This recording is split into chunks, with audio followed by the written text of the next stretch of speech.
बच्चों, अब हम इस फोर्थ क्वेश्चन का फिफ्थ पार्ट करेंगे। इस फिफ्थ पार्ट में बच्चों हमें जो क्वेश्चन में कहा गया है कि उपयुक्त सर्वसम्मिका का प्रयोग करके इसे विस्तार में लिखना है। तो बच्चों इसे सबसे पहले हम मान लेते कि माना आई बराबर है किसके इक्वल है -2x प्लस 5y -3z इसका होल स्क्वायर।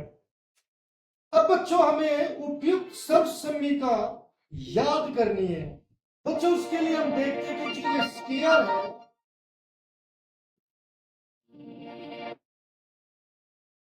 जो बच्चों ये स्क्वायर है, तो हमें स्क्वायर वाली सर्वसम्मिकाएं यूज करनी है, उन्हें याद करना है। अब बच्चों स्क्वायर वाली कौन कौन सी है? a प्लस बी का स्क्वायर, फिर a माइनस बी का स्क्वायर, और फिर है a प्लस बी प्लस सी का होल स्क्वायर।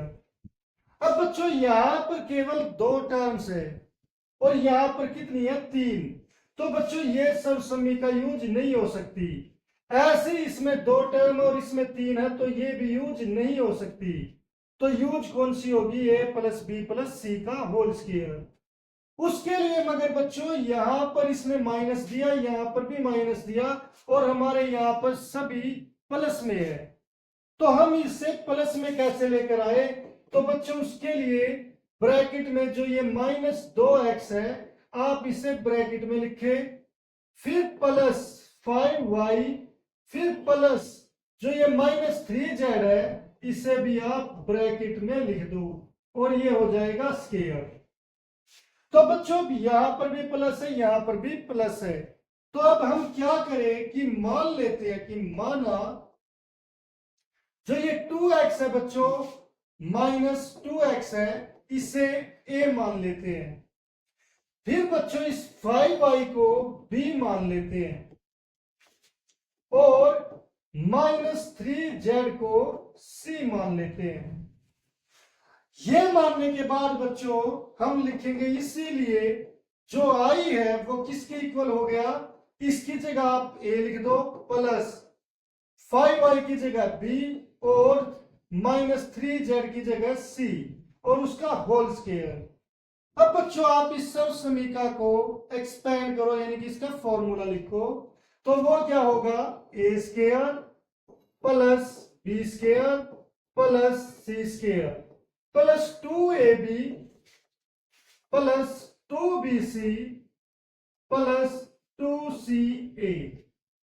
ये हमारा इसका फॉर्मूला हो गया बच्चों।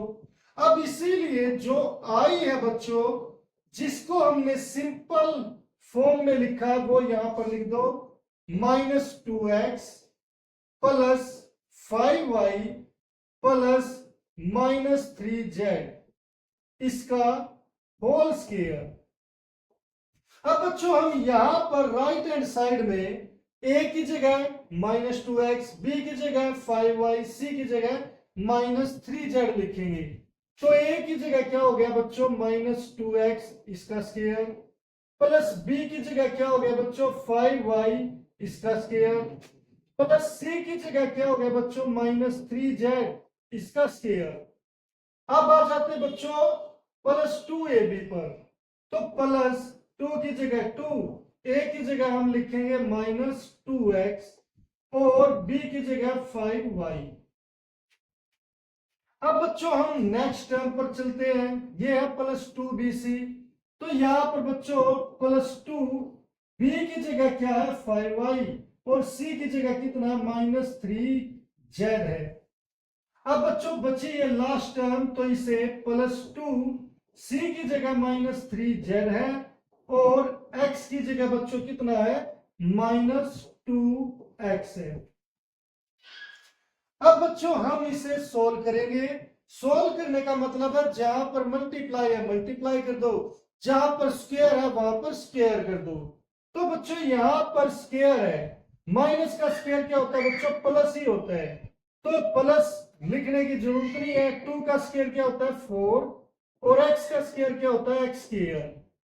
फिर अब प्लस बच्चों यहां पर ये प्लस अब 5 का स्क्वायर क्या होता है 25 वाई स्क्वायर। सो हम इसे थोड़ा बच्चों नीचे लिख लेते हैं क्योंकि यहां पर ये सामने आ जाएगा। बच्चों यहां पर प्लस 2 का स्क्वायर क्या था 4 एक्स का स्क्वायर एक्स स्क्वायर प्लस 5 का स्क्वायर कितना 25 और ये वाई स्क्वायर। फिर प्लस बच्चों माइनस का स्क्वायर क्या होता है प्लस 3 का स्क्वायर होगा 9 और जेड का स्क्वायर क्या हो जाएगा जेड स्क्वायर। अब बच्चों आ जाते हैं इस टर्म पर। ये बच्चों सभी मल्टीप्लाई में है। मल्टीप्लाई में है तो पहले साइन को मल्टीप्लाई करोगे प्लस की माइनस से मल्टीप्लाई क्या होगी माइनस। फिर 2 2 जा 4 4 5 जा कितना 20 यानी कि 2 दूनी 4 4 पंजे 20 बच्चों। ये हम पहले अब नंबर गुणा करेंगे। पहले साइन गुणा करते हैं फिर नंबर गुणा करेंगे और फिर ये जो वेरिएबल यानी कि हमारे चर है उनको यहां पर आ गया एक्स वाई तो बच्चों एक्स वाई लिख दिया। अब बच्चों आ जाते हैं इस टर्म पर। यहां पर पहले साइन प्लस इंटू माइनस क्या हो जाएगा बच्चों माइनस। फिर 2 की 5 से गुणा 2 पंजे 10 और 10 की 3 से गुणा 10 दिया 30। फिर यहां पर वाई जेड ये क्या है वाई जेड। अब बच्चों इस टर्म पर आ जाते हैं तो बच्चों यहां पर प्लस की माइनस से मल्टीप्लाई माइनस और माइनस की माइनस से क्या हो जाएगी प्लस। अब बच्चों नंबर की 2 की 3 से 2 दिया 6 6 की 2 से 6 दूनी 12। यहां पर क्या बच्चों जेड है और पीछे एक्स है। तो बच्चों ये जो है हमने ये सोल्व करके हमारा आंसर आया ये।